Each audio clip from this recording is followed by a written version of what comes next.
भैल क्यों भाग सकता है या क्या कंडीशंस है या कब भाग सकता है, ये जानने के लिए वीडियो में दोस्तों एंड तक बने रहें। और सबसे इम्पोर्टेंट बात जो वैल्यूएशन की है वो मैं आपको एंड में बताऊंगा दोस्तों।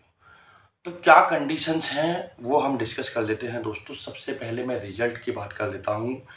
जो इसके Q4 के रिजल्ट आए मार्च के, तो वो हम डिस्कस कर लेते हैं। फिर हम इसका टेक्निकल डिस्कस करेंगे। फिर हम इसका लास्ट में मैं वैल्यूएशन बताने की कोशिश करूँगा, क्या कंडीशंस बन रही है, किस तरीके से आपको एंट्री लेनी है, क्या करना है, वो मैं आपको लास्ट में बताऊँगा दोस्तों। तो बिना देरी की वीडियो को शुरू करते हैं दोस्तों। और इससे पहले मैं आपको बता देना चाहता हूँ, हाँ यही, आप हमारे चैनल पर कमेंट करना ना भूलें, लाइक करना ना भूलें और शेयर करना ना भूलें, क्योंकि दोस्तों यही हमारे चैनल का जादू है। हम एनालिसिस, सटीक एनालिसिस करके लेकर के आते हैं, अच्छे स्टॉक ढूंढ करके लेकर के आते हैं और ये बताने की कोशिश करते हैं कि आपको किस तरीके से इस कंडीशंस में इस शेयर के साथ क्या करना है। तो शुरू करते हैं, वीडियो को, ज़्यादा लंबी हो जाएगी वीडियो अदरवाइज। सबसे पहले अगर मैं रिजल्ट की बात करूं, ईयर ऑन ईयर रेवेन्यू की बात करूं, ये पहले 23,000 करोड़ रुपए था 2024 में, 2025 में 28,000 करोड़ रुपए हो गया, यानी कि 5,000 प्लस करोड़ रुपए इसका रेवेन्यू, भैल का रेवेन्यू बढ़ करके आया है BHEL का। तो ईयर ऑन ईयर रेवेन्यू बहुत ज़बरदस्त आया है। क्वार्टर ऑन क्वार्टर ये लगभग 1,500 करोड़ रुपए बढ़कर आया है। तो रेवेन्यू बढ़ना कंपनी के लिए अच्छा माना जाता है, पॉजिटिव है, मैनेजमेंट अच्छा काम कर रहा है इसका। दूसरा, जो अगर मैं इसके क्वार्टर ऑन क्वार्टर के नेट प्रॉफिट की बात करूं, 274% बढ़ करके आया है दोस्तों। कितना? 274% बढ़ करके आया है क्वार्टर ऑन क्वार्टर जो रिजल्ट है। हालांकि इसके सेल्स में भी बढ़ोतरी है, ऑपरेटिंग प्रॉफिट में भी बढ़ोतरी है, नेट प्रॉफिट में भी बढ़ोतरी है, चाहे आप इसको ईयर ऑन ईयर देखें या फिर चाहे आप इसको क्वार्टर ऑन क्वार्टर देखें। लेकिन बड़ी बात रेवेन्यू में जो मैंने आपको बताई, और क्वार्टर ऑन क्वार्टर में 274% बढ़ करके आना, तो रिजल्ट के लिहाज से बढ़िया है, ज़बरदस्त है, कोई दिक्कत नहीं है। अब आते हैं टेक्निकल एनालिसिस के ऊपर। अब क्या है, जब डेली कैंडल पर मैंने इसका RSI देखा दोस्तों, डेली कैंडल पर इसका जो RSI है वो 60 का है, रिलेटिव स्ट्रेंथ इंडेक्स, कि इसमें कितनी खरीदारी हुई है, कितने % इसमें बिकवाली हो चुकी है। वीकली कैंडल पर ये 61 का है और मंथली कैंडल पर ये 62 का है लगभग, यानी कि लगभग तीनों कैंडल पर ये सेम है। तो अब मैं ये तो मैंने RSI बता दिया अभी की कंडीशंस में, आज के दिन ये RSI इस 264 रुपये, 266 रुपये के लेवल पर, ये तीनों कैंडल पर ये RSI है। अब मैं बात कर देता हूँ कि कहाँ से गिरा, कैसे गिरा, किस लेवल से ये गिरना शुरू हुआ। अगर मैं बात करूँ 334 से 335 रुपये के लेवल जब इसने बनाया ऊपर की तरफ, जो कि अगर पुराना रिकॉर्ड देखें इसका, वो रेजिस्टेंस था ऊपर की तरफ। 334-335 रुपये का हाई बनाकर वहाँ से इसमें गिरावट आई, और गिरावट आने के बाद क्या लेवल बना इसका सर? 180 रुपये नीचे की तरफ लो बना, 180 रुपये, जो स्ट्रॉन्ग सपोर्ट था नीचे की तरफ। सिंपल सी बात है, ठीक है। 334 से 180 रुपये, यानी कि इतनी बड़ी गिरावट इसमें आई। लगभग कह सकते हो कि 45% की गिरावट इसमें आई। फिर ये 180 रुपये का जो स्ट्रॉन्ग सपोर्ट था नीचे की तरफ, यहां से चलना शुरू हुआ। अब ये मतलब काफी ऊपर तक गया। अब इसमें ये 264 रुपये के लेवल पर खड़ा है, 265-264 रुपये के लेवल पर ये खड़ा है आज के ट्रेडिंग सेशन में। तो कुल मिलाकर 180 रुपये के लेवल से चला और 264 रुपये के लेवल तक ये जो है चला गया, यानी कि लगभग 84-85 रुपये पर शेयर के ऊपर बेनिफिट। ये होता है स्विंग ट्रेडिंग का जादू दोस्तों।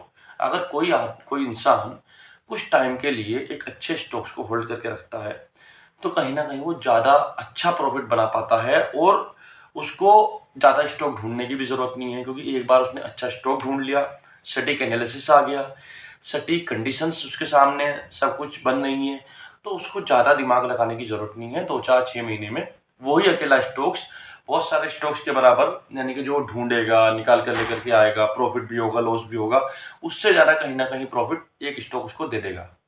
यही हमारे चैनल का जादू है, और ये स्टॉक में भी आप देख सकते हो, और हमारी पिछली 15-20 वीडियो आप देख सकते हो, उठा करके आप देख लीजिए। हमारा जो सक्सेस रेशियो है वो 90% है। तो दोस्तों मैं अब आगे चलता हूँ। अब ₹180 से ₹264 के लेवल पर गया।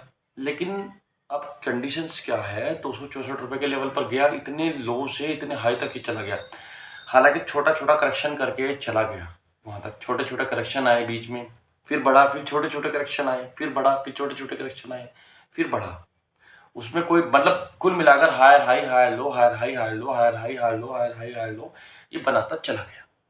अब ये तो थी इसकी ₹180 से ₹264-265 तक के लेवल की बात।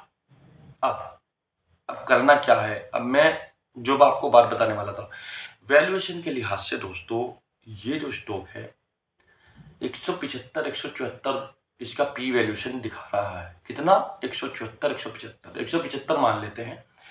175 का वैल्यूएशन इस ₹264-265 के लेवल पर, यानी कि इतने ज़्यादा महँगे भाव पर ये ट्रेड कर रहा है। कौन कह रहा है? P valuation. तो अब इसका मतलब ये है कि अगर हम यहाँ खरीदारी करेंगे तो कहीं न कहीं एक खतरे की घंटी हो सकती है, बिल्कुल हो सकती है। वैल्यूएशन के लिहाज से महँगा है, कोई इसमें दो राय नहीं। हालाँकि रिज़ल्ट बढ़िया है, रेवेन्यू बढ़ कर के आया है, ईयर ऑन ईयर भी, क्वार्टर ऑन क्वार्टर भी। मैंने आपको बता दिया, वो आप पीछे जाकर के देख सकते हो। रिज़ल्ट में कोई खराबी नहीं है, बढ़िया रिज़ल्ट आया है दोस्तों। तो रिज़ल्ट के लिहाज से डरने की ज़रूरत नहीं है। टेक्निकल एनालिसिस के लिहाज से मैं कहूँगा, अब इसमें रेड कैंडल बनी आज के ट्रेडिंग सेशन में।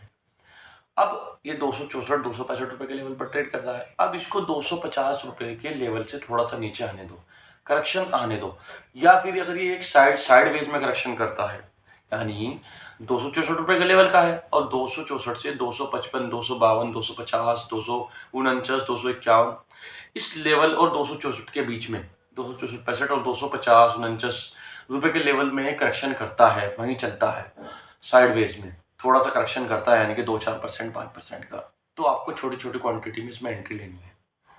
क्या करना है सर? छोटी-छोटी क्वांटिटी में इसमें एंट्री लेनी है। क्यों?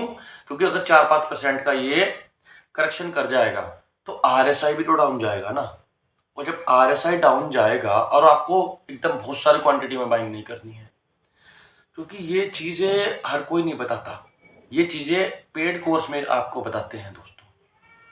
तो छोटी-छोटी क्वांटिटी में बाइंग करना है, अभी नहीं करनी है, कोई जल्दबाजी नहीं करनी है, धैर्य रखना है। अगर पैसा कमाना है आराम से, सुकून से, कम लॉस के साथ, तो अपना स्ट्रॉन्ग स्टॉप लॉस भी लेकर के चलें, जिसको आप अच्छा समझते हो।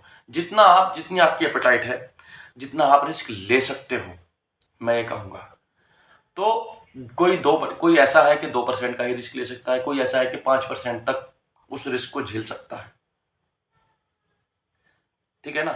तो मेरी वीडियो यहीं तक थी। अगर मेरी वीडियो अच्छी लगी है, इन्फॉर्मेटिव लगी है, दोस्तों शेयर करना ना भूलें, मेरी वीडियो को लाइक करना ना भूलें। ज़्यादा से ज़्यादा कमेंट आने चाहिए मेरी वीडियो पर, और मेरी वीडियो को इतना ज़्यादा शेयर करो, क्योंकि इतनी इन्फॉर्मेटिव वीडियो होती है, सटीक एनालिसिस होता है, ताकि मेरी इस वीडियो पर कम से कम 5 से 6 हज़ार व्यूज़ आ जाएँ दोस्तों। तो तब तक के लिए गुड बाय दोस्तों।